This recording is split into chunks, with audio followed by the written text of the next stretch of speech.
Hello everyone, कैसे हैं आप सब और क्या हाल समाचार हैं आपके। देखिए, मार्केट में न्यूज़ आई कि टाटा ग्रुप की holding company Tata Sons TCS में 2.34 करोड़ शेयर बेचेगी और वहीं पर पूरा खेल मच गया कि अरे सर, हम भी अपनी पोजीशन बेच दें क्या, जब टाटा सन्स बेच रहा है। फिर ऊपर से आज गिरावट भी हुई, साथ में आईटी इंडेक्स में भी बड़ी गिरावट हुई, जिसका हमने चार्ट डाला है कि एक ब्रेकडाउन पर है। तो हम टीसीएस का भी चार्ट देखेंगे, हम आईटी इंडेक्स का भी चार्ट देखेंगे, लेकिन लास्ट में उससे पहले समझेंगे कि आखिर मामला क्या है, क्योंकि मामला को समझेंगे और तब चार्ट पे इंप्लीमेंट करेंगे तो ज़्यादा सही तरीके से कर पाएंगे। तो चलिए शुरू करते हैं। पहली बार आए हैं तो चैनल को सब्सक्राइब कर लीजिएगा, और ये नया चैनल है इसलिए सब्सक्राइब करके बेल आइकॉन ज़रूर हिट कर लीजिएगा।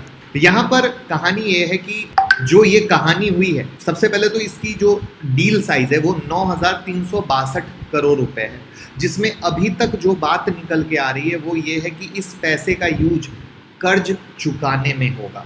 जी हाँ, कर्ज होता है कंपनी के ऊपर, तो वो बेचकर कर्ज चुकाएगी। यहाँ पर आप सबसे पहले आप ये समझिए कि प्रमोटर के पास टीसीएस में 72.41% की हिस्सेदारी है, टाटा सन्स के पास 72.38% की हिस्सेदारी है और बाकी टाटा इन्वेस्टमेंट के पास। यानी ये जो हिस्सेदारी बिक रही है वो सिर्फ 0.65% इक्विटी है, जो बहुत ही मामूली है, कहीं से कोई बड़ा कहानी नहीं। वहीं पर टाटा सन्स की जो 2022-23 की रिपोर्ट है वो उसके मुताबिक इस पर 21,909 करोड़ रुपए का कर्ज है। साथ ही कंपनी की जो बुक्स है उसमें 451 करोड़ का कैश और बैंक बैलेंस है, और टीसीएस की होल्डिंग कंपनी टाटा सन्स का वैल्यू करीब $250 बिलियन का है। तो अब कंपनी क्या करना चाह रही है, अपनी बैलेंस शीट को रीस्ट्रक्चर करना चाहती है ताकि उस पर रिजर्व बैंक का अपर लेयर एनबीएफसी नॉर्म्स लागू ना हो, और अपर लेयर एनबीएफसी टैग की वजह से कंपनी को रिजर्व बैंक का स्ट्रिक्ट नॉर्म फॉलो करना होता है। और आपको पता है, हमने जो हमारा मेन चैनल है मुकुल अग्रवाल, उस पर वीडियो क्या बनाई, टाटा सन्स की लिस्टिंग की कहानी एज पर आरबीआई रूल। और टाटा सन्स चाहता है कि भैया हम इसको लिस्ट ही ना कराएं, क्योंकि लिस्ट कराते ही बहुत सारे ऑब्लिगेशन को फॉलो करना पड़ेगा। तो वो वीडियो ज़रूर देख लीजिएगा तो आपको पिक्चर क्लियर हो जाएगा।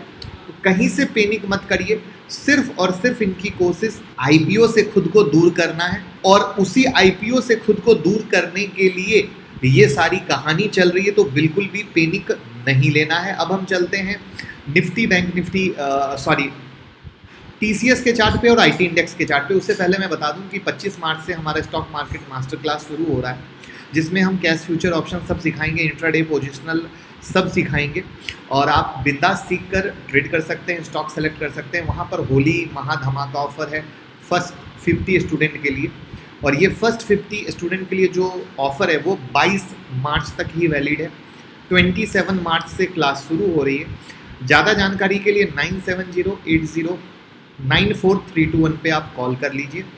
टीसीएस के बारे में बात करें तो आपके सामने स्क्रीन पर चार्ट दिख रहा है, मल्टीपल सपोर्ट 3950 के पास से लिया है, यानी 3950 एक टीसीएस का मेक और ब्रेक लेवल है।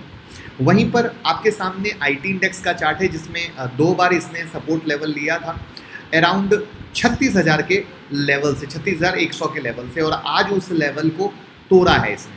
तो हम ये मानते हैं कि अगर इस लेवल के नीचे बंद होता है और मार्केट इस लेवल के नीचे सस्टेन होता है तो as per IT index chart भी एक कमजोरी का सिग्नल दे रहा है।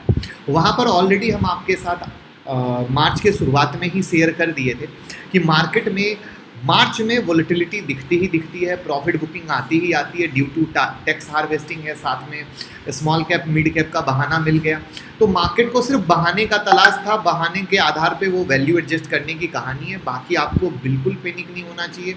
मेरी नज़र में, मैं फिर से रिपीट करूँगा, बिल्कुल पैनिक नहीं होना चाहिए, बल्कि इस प्रॉफिट बुकिंग को खुशी से एक्सेप्ट करना चाहिए, जिससे कि वापस से आपको शेयर अच्छे भाव में मिल सके।